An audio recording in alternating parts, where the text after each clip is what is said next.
Orang yang khudi, orang yang jelas egonya, jelas kediriannya, punya 5 ciri. Yang pertama, self-reliance, percaya diri.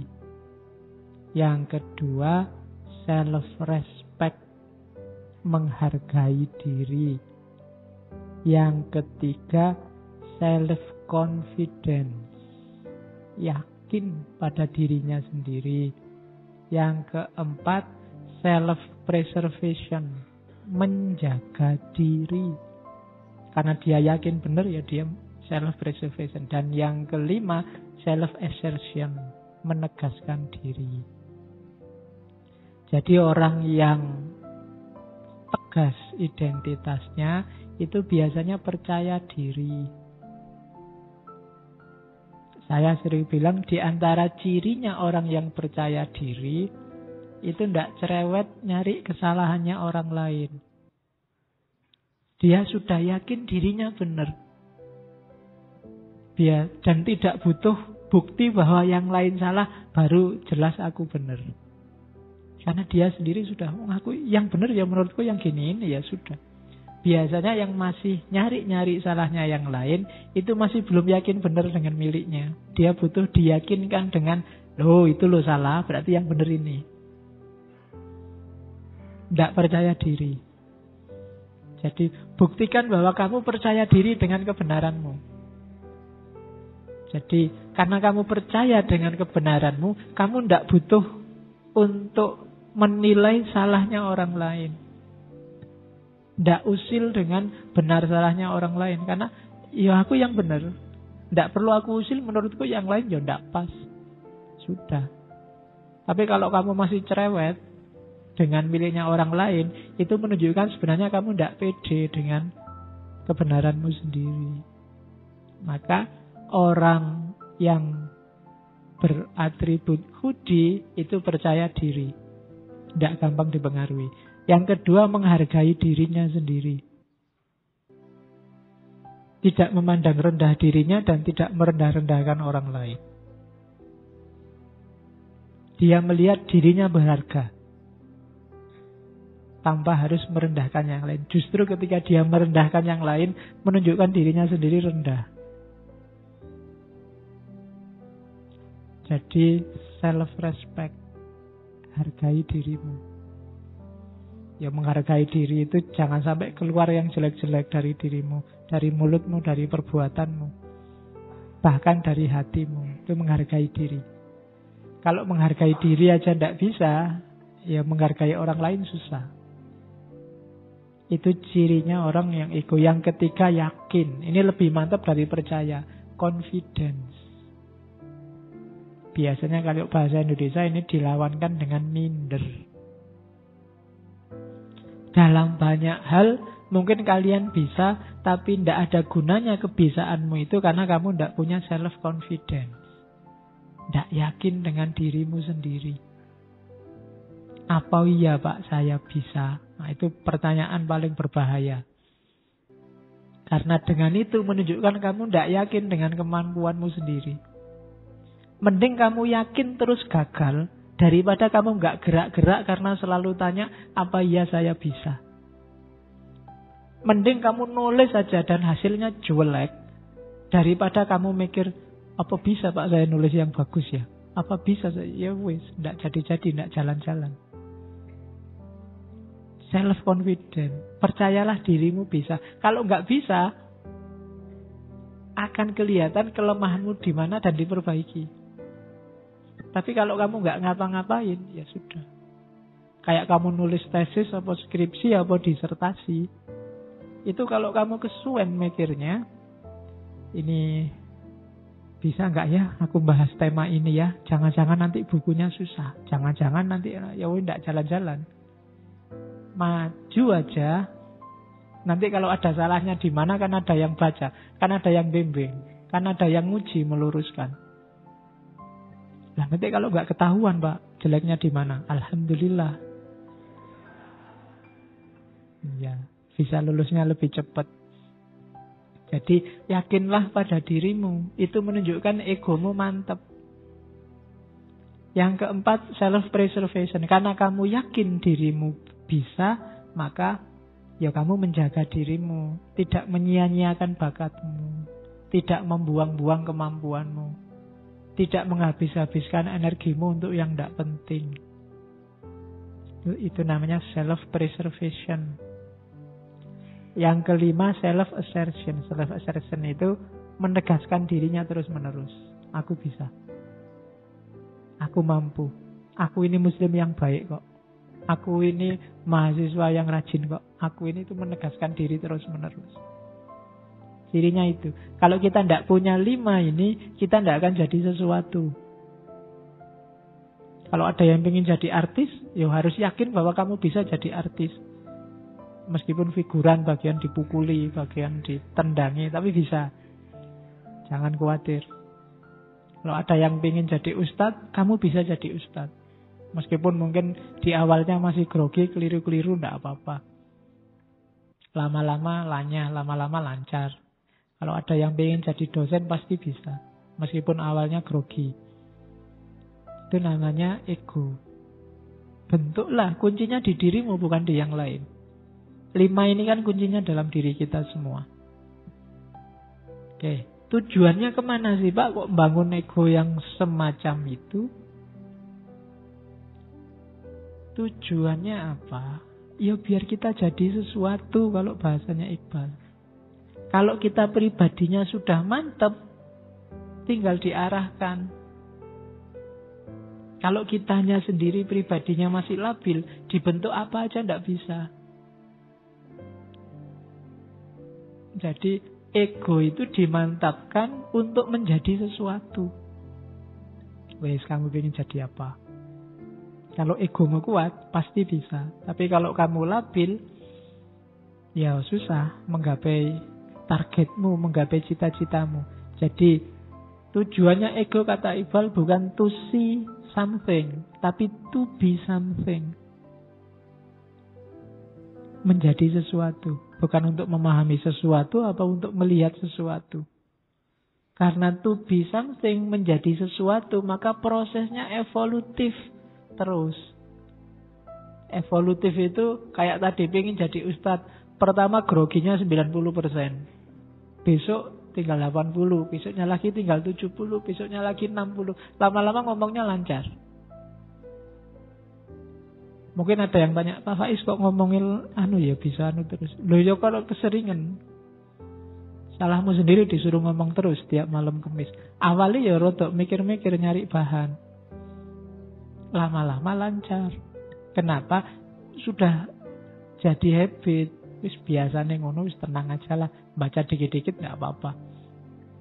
Karena wis sudah terbiasa. Loh, kalian juga bisa kok. Kalian sama saya kan dekat jaraknya. Ya, mesti iso, gak usah khawatir. Ya kapan-kapan misalnya saya malam Kamis gak berhalangan, salah satu boleh mewakili di sini. Dibagi 5 menitan. Nah, gilirannya 5 menit. Loh, ya ndak apa-apa tuh ya, latihan. Ya, ndak cuma nulisnya. Sekarang kan nulisnya bisa gantian. Ada beberapa yang hari ini mau bikin buku itu nulis. Awalnya kan saya, besok kalian. Yang di sini juga bisa begitu nantinya. Jadi gantian. Ya kalau gitu kan, kalau ndak gitu ndak ada regenerasi. Harus ada yang bisa dan harus ada yang mau. Kalian pasti bisa. Bukan urusan, loh nanti ini kan masih gradul-gradul Pak. Ya harus dilewati fase gradul-gradulnya dulu. Karena sifatnya memang evolutif. Lama-lama lancar. Atau kalau mau, ya wis lah ndak apa-apa malam Kamis saya. Besok malam Senin, malam Selasa, malam Rabu bikin sendiri giliran. Untuk kepentingan bareng-bareng biar lanyah. Besok di kampungnya masing-masing bikin ngaji filsafat tandingannya sini. Kan sudah terlatih, tidak apa-apa. Materinya boleh pakai ini, bahannya boleh pakai ini. Nah, jadi caranya begitu. Jangan minder. Kalau kayak gini terus dan kamu tidak gerak-gerak, ya yang naik terus levelnya saya, kalian mandek. Kalian juga harus gerak. Kalau malam Kamis dikhususkan saya boleh, tapi nanti mungkin bikin sendiri forum malam Selasa, malam Rebu, nyari jam yang cocok. Nggak harus sebanyak ini, mungkin yang punya komitmen aja 10, 15, 8, 2, nggak apa-apa lah berdua di sini latihan saling nyeramai. Itu kan bisa juga, nggak masalah. Itu salah satu cara untuk membangun citra diri. Oke. Nah, nanti di Iqbal ada 2 jenis ego. Yang pertama namanya ego efisien, yang kedua ego apresiatif. Ego efisien itu ego yang kita pakai sehari-hari, day to day. Sifatnya praktis, jangka pendek. Misalnya, hari ini, 2 jam ini, saya posisinya sebagai yang ngasih informasi. Ini efisien. Setelah ini tidak lagi. Pulang ya tidur. Di rumah jadi bapak, jadi suami. Di kampus jadi dosen. Di sini jadi ustadz. Nanti di warung jadi pelanggan. Itu ego efisien. Sifatnya temporal. Ya kan? Dan ya sesuai dengan konteks. Itu ego efisien. Ini juga butuh kecerdasan, butuh kearifan. Jangan keliru. Kalau di rumah posisinya sebagai bapak, sebagai suami. Kalau di sini mungkin ustadz. Jangan keliru, mungkin di sini, saya di sini jangan-jangan suami ini. Oh itu, itu iso kacau. Jadi jangan salah, itu namanya ego efisien. Ada hubungannya sama waktu. Tandingannya ego efisien itu ego apresiatif. Ini yang kalau bahasanya Iqbal waktu murni. Tidak ada temponya. Ya kayak kalian refleksi. Aku ini orang kayak gimana ya sebenarnya. Ini ego efisien. Jadi yang lintas waktu. Aku ini orangnya penyabar apa pemarah ya. Aku ini orangnya santai apa kemerungsung ya. Nah, itu ego apresiatif. Jadi jati diri hakikimu di luar fakta-fakta temporer keseharian. Itu namanya ego apresiatif. Kamu disuruh refleksi, muhasabah. Itu kan lintas waktu, tidak sekedar di waktu tertentu. Tapi dirimu yang sejati itu seperti apa? Atau kamu ingin membangun dirimu seperti apa? Itu namanya ego apresiatif. Jadi ada ego efisien, ada ego apresiatif. Kalau efisien yang fakta-fakta, hari ini kamu apa, enaknya gimana, dan seterusnya. Kalau pas di warung, pahamilah sekarang kamu jadi pembeli. Bukan dosen, bukan apalagi ustadz, bukan kan gitu. Kalau masuk warung terus, aku ustadz ya, assalamualaikum ya enggak. Urusannya beda. Nanti yang punya warung bingung, nanti kamu dikasih uang kecil. Dah. Oke, jadi itu jenisnya ego. Terus, jangan salah ya, ego itu sifatnya selalu berada dalam tegangan. Ya tegangan itu bukan berarti selalu tegang gitu. Jadi maksudnya apa? Ego itu selalu dialektis, selalu ditantang oleh realitas sekelilingnya. Dia selalu ditantang oleh lingkungannya. Maka selalu intention. Dia selalu, mauku ini penyabar, tapi ini teman satu ini kok disabar-sabari gini terus ya. Intention. Maunya sih aksinya damai, tapi ini provokator ini kok kayak gini, kurang ajar ini ya. Tegangan itu namanya intention. Ketika kamu ingin membangun dirimu sebagai apa, lingkungan sekelilingmu itu jadi antitesisnya, dialektikanya. Ayo gimana kalau begitu?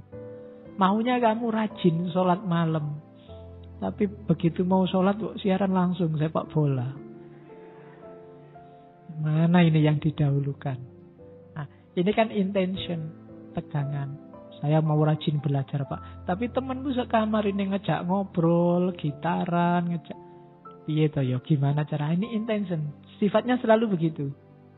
Kuncinya ada di keteguhan dirimu. Ayo, gimana menghadapi itu? Pinginnya sih jadi mahasiswa yang rajin nulis. Tapi begitu pegang laptop, pegang HP, kok yang dibuka lagi-lagi Facebook, WA, game. Kalau enggak gitu, gimana ya caranya? Itu intention. Sudah merancang-rancang, pokoknya 1 hari 1 tulisan. Tapi begitu pegang laptop, ini mulainya gimana? Besok aja enggak ada bahannya, enggak jadi nulis. Ya kan? Itu namanya intention. Egomu ditantang terus oleh kenyataan sekelilingmu. Pokoknya Pak, saya targetnya pacaran itu setelah lulus kuliah. Kok dilalah ini ada yang nembak. Ya kan? Bagus lagi yang nembak. Waduh. Gimana ya? Sudah ditekati pacaran nanti, tapi eman-eman ini kalau ditolak. Itu namanya intention. Jadi jangan salah, ya ndak santai-santai ketika tadi kamu matok kreativitas berdasarkan kebebasanmu, kamu ingin jadi apa.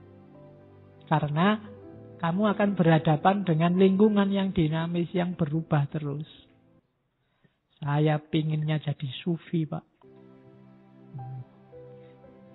Biasanya kan sufi yang diincer karomahnya, Pak. Saya bisa jalan di atas air, bisa Jumatan ning Mekah, kan cita-citamu itu. Ya. Jadi cuma ya pingin puasa terus-terusan, Pak. Itu kan begitu kamu puasa, temanmu makan yuk, tak traktir. Oh, itu cobaan luar biasa itu. Jadi wis niat poso malah ditraktir makan. Kan sering kayak gitu. Nah, itu namanya tegangan. Jadi ego kita itu selalu intention. Selalu dalam kondisi tegang. Santai-santai ingin maju, tiba-tiba ada halangan. Nah, kan itu langsung tegang kamu. Waduh, gimana ini? Selalu begitu. Oke, jadi karakternya itu. Karakter selanjutnya, ya ego itu karakternya selalu bebas. Di depan sudah banyak dijelaskan, cuma perhatikan bahwa ada ego itu yang ketika ada halangan tadi, ada tegangan tadi, dia punya karakter sawal. Sawal itu bukan satu Idul Fitri, tapi sawal itu artinya manut, ikut saja dengan lingkungan. Kalau bahasanya Heidegger namanya Dasman. Manusia yang tidak otentik.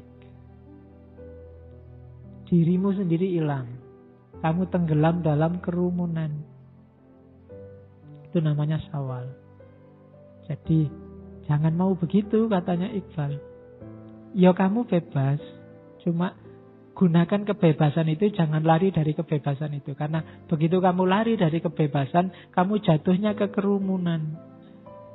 Yang kamu lakukan hanya dari niru ke niru. Dari idola satu ke idola yang lain. Tidak pernah jadi dirimu sendiri. Rambutmu niru artis A, bajumu niru artis B, kumismu niru artis C, dan seterusnya. Jenggotmu niru Ustadz A, gaya ngomongmu niru Kiai C, dan seterusnya. Kamu tidak pernah jadi dirimu sendiri yang otentik, itu mana tidak tahu. Itu namanya sawal. Nanti ada orang yang kebalikannya sawal. Adalah orang yang is gitu artinya rindu. Kadang diartikan cinta. Para pecinta itu tidak sawal, kebalikannya. Para pecinta itu lingkungan diserap ke dalam dirinya. Kalau sawal, dirimu yang diserap oleh lingkungan. Jadi kamu jadikan lingkunganmu itu bagian dari usahamu untuk mewujudkan targetmu, cita-citamu. Jadikan modal untuk meraih yang kamu inginkan. Bukan sebaliknya kamu tenggelam. Yang lain gemar sepak bola, oke. Serap itu dalam dirimu, jadikan kegemaran yang lain akan sepak bola itu keuntunganmu, kemanfaatan bagimu. Ya entah dengan cara apa. Kamu sendiri yang ngerti. Temanmu yang suka main gitar, itu jangan bikin kamu tenggelam oleh gitarannya. Serap keahliannya main gitar itu sebagai bagian dari rencanamu untuk membangun egomu tadi. Itu menyerap namanya. Bukan marah-marah, menyerap. Menyerap itu mengambil yang terbaik, dicerna sesuai kondisi kita. Oke, gitaran ada bagusnya juga. Nek lagi sumpek dia main gitar. Kalau sudah jengkel ya dikepruk sama gitar. Jadi menyerap kondisi sekeliling itu ya kayak gini misalnya.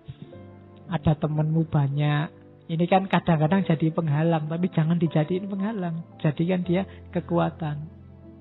Dengan banyak teman mungkin kamu lebih enak. Kalau sendirian face to face sama saya kan gak enak. Jangan dijadikan gangguan. Temenmu yang main gitar, jangan posisikan dia sebagai penghalang egomu. Tapi jadikan dia bagian dari rencanamu melahirkan ego. Alhamdulillah punya teman main gitar, ada hiburannya biar gak selalu tegang. Santai aja, itu bisa dimasukkan ke skema egoku. Alhamdulillah di Indonesia ada yang ngamuan, jadi gak perlu aku yang ngamuk, sudah diwakili mereka. Ya, jadi tidak dimuntahkan keluar tapi diserap sesuai kepentinganmu. Itu lawannya syawal. Kalau yang syawal, kamu yang hanyut ikut mereka. Egomu kamu hilangkan, kamu ikut mereka. Kamu buang egomu dan kalau gitu aku jadi ahli gitar juga lah. Nah itu syawal namanya. Jadi itu cara mempergunakan kebebasan. Jangan mau ditelan oleh lingkunganmu. Kebalikannya, telanlah lingkunganmu untuk kepentinganmu. Oke. Ya, ini puisi-puisinya yang bagus. Dulu sudah saya kutip, kelihatannya yang hancurkan dunia sampai berkeping-keping bila tidak sesuai denganmu, dan ciptakan dunia yang lain dari kedalaman wujudmu. Betapa pedihnya manusia merdeka yang hidup di dunia yang diciptakan oleh manusia yang lain. Itu ya, tempelen ini di kamarmu. Kalau ada bekas-bekasnya hujan yang kuning-kuning itu ditutup pakai ini, lumayan. Terus jangan hinakan pribadimu dengan imitasi. Bangunlah, hai kau yang asing terhadap rahasia kehidupan. Nyalakan api yang tersembunyi dalam debumu sendiri. Wujudkan dalam dirimu sifat-sifat Tuhan. Banyak sekali syair-syairnya Iqbal yang arahnya ke sini. Itu hanya contoh. Nah, puncaknya ego itulah nanti insan kamil. Sudah mau selesai baru ketemu insan kamil.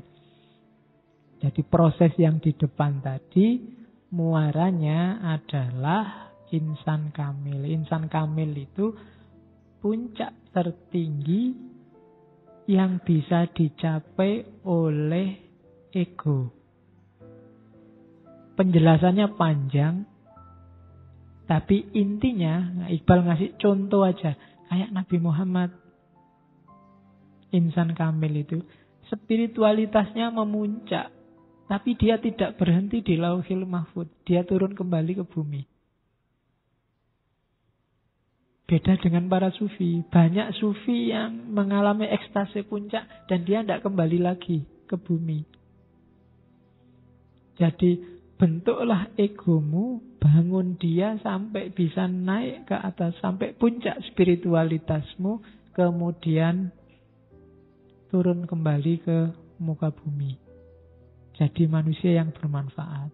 Jadi konstruksilah egomu. Jadi potensi-potensi terbaiknya wujudkanlah. Kalau sudah selesai, laksanakan tanggung jawabmu sebagai khalifah tadi. Jangan berhenti di merancang ego. Tugasmu belum selesai. Ketika kamu membentuk dirimu, itu setengah jalan. Jangan berhenti di situ. Kalau sudah terbentuk, kamu jadi ego yang bagus, yang kokoh, yang kuat, jalankan tugasmu sebagai khalifah. Itulah insan kamil. Sempurna sudah. Ya kalau kamu gagal membangun diri, otomatis kamu tidak bisa menjalankan tugas khalifah. Kamu sukses membangun dirimu, oke, tapi tidak ada gunanya, baru setengah jalan sebelum dia juga bermanfaat untuk sekelilingmu. Sebelum kamu jalankan tanggung jawabmu sebagai khalifah. Itulah insan kamil. Itulah yang bikin Iqbal tidak mencukupkan diri dengan filsafatnya, dengan syairnya, dengan teori-teorinya, tapi dia juga terjun ke dunia politik, ke dunia hukum. Jadi puncaknya ego, ketemunya insan kamil. Ketika tadi kamu membangun diri dan cita-citamu, sekarang direalisasikan dalam kehidupan nyata. Kalau kamu sudah jadi orang soleh secara individual, sekarang saatnya mengabdikan kesolehanmu itu demi kepentingan sosial. Itulah insan kamil, katanya Iqbal.